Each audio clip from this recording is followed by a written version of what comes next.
Hi everyone, my name is Tracy Fenton, and my presentation is called Ghosts and Storms, Consequences of Environmental Injustice. And today I'll be talking about how Jesmyn Ward's novels Salvage the Bone and Sing and Buried Sing challenge the current disparity in the relationship between environmental thinking and eco-critical thinking. I was drawn to Jesmyn Ward at first because of her brutality in delivering the themes to white readers. In an interview, she said that she actually made the original draft of her Salvage the Bones was less political, but she pulled no punches in the final draft. By degrading the imaginary boundaries between humanity and nature, Ward establishes eco-critical awareness for the largely ignored survivors of Hurricane Katrina, as well as the labor and land exploitation of prison systems driven by racism. So, other male-dominated white literary fields see a return to nature as a regression of society, such as the case with William Golden's Lord of the Flies. They say that we have to cull the savagery from our systems, become civilized by eliminating our sense of internal wilderness. Ward offers that idea that reclaiming nature as an inextricable part of the human experience is a survival tactic, a way to weather the storm. So, the forgotten survivors of Hurricane Katrina. In the wake of devastating Category 5 Hurricane Katrina, which I'm sure a lot of people remember, many low-income victims who lost everything felt abandoned by their indifferent government, left to fend for themselves as a result of environmental racism. In an era of ecological ruin, these natural disasters are represented in media as a reckoning, but to marginalized communities, it's just a way of life, another thing to survive. Because of their lack of equal access to resources and widespread discrimination during disasters, the survivors of the storm offer a different perspective than how privileged demographics experienced Hurricane Katrina. They're on their own. In the novel Salvage the Bones, the characters have to do things society considers undesirable in order to survive, such as dogfighting, stealing, and salvaging. This highlights the disparity between privileged demographics and people living under impoverished conditions. Now, the rules that govern a modern society don't work out here in the wilderness. They have to rely on their ties to nature to endure these conditions since they can't rely on their government. It's a clear case of environmental racism and injustice in the South. Benefits of ecocentric language and portrayals in media. Marginalized communities who live in the eye of the storm of impoverished conditions and racial inequality are not complicit in the widespread environmental unconsciousness that environmental literature and media often perpetrate when they discuss the relationship between nature and humanity. Ward recognizes that this vulnerability and exposure to harsh living conditions fosters a closer bond to the environment, a connection that sustains them and dismantles a hierarchical, human-centric approach in nature because they lack the ability to bring about ecological devastation on a larger scale. The storm acts as a symbol of empowerment, a testament to the idea that no matter how bad things get, people will always find a way to scrape by.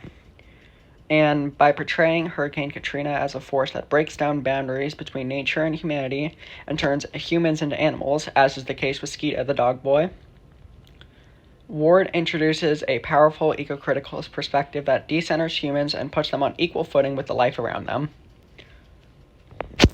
Passage, she talks at length about the animals that seek shelter as the storm approaches, focusing on not only the human element of the hurricane, but also how it will affect the environment.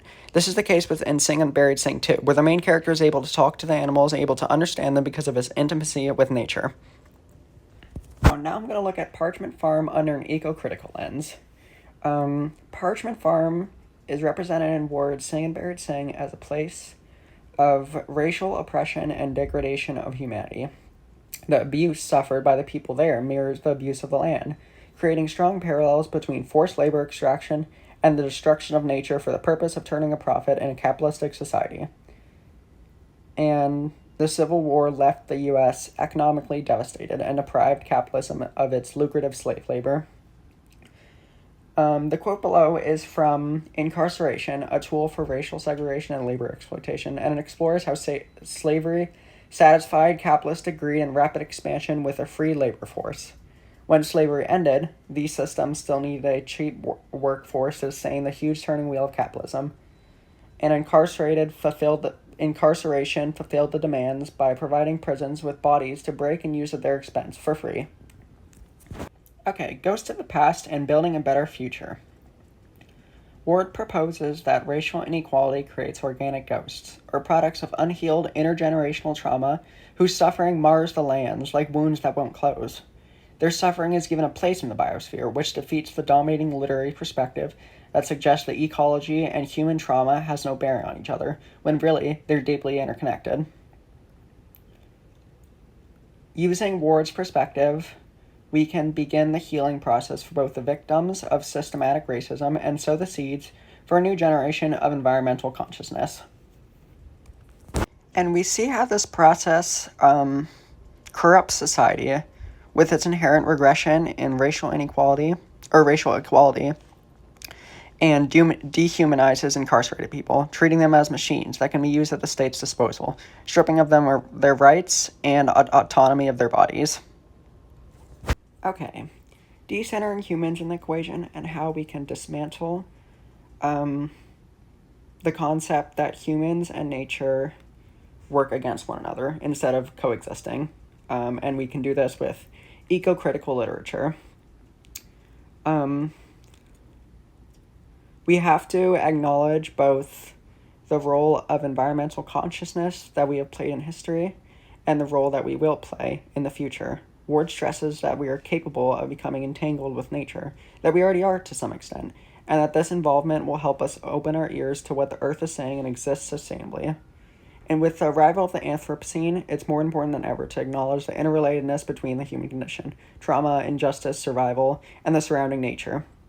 In this time of ecological crisis, marginalized communities and those who live under poverty and poor socio-economic conditions are more susceptible to being taken advantage of, just like the land, whether it be from racist institutions like incarceration or a neglectful government during a natural disaster.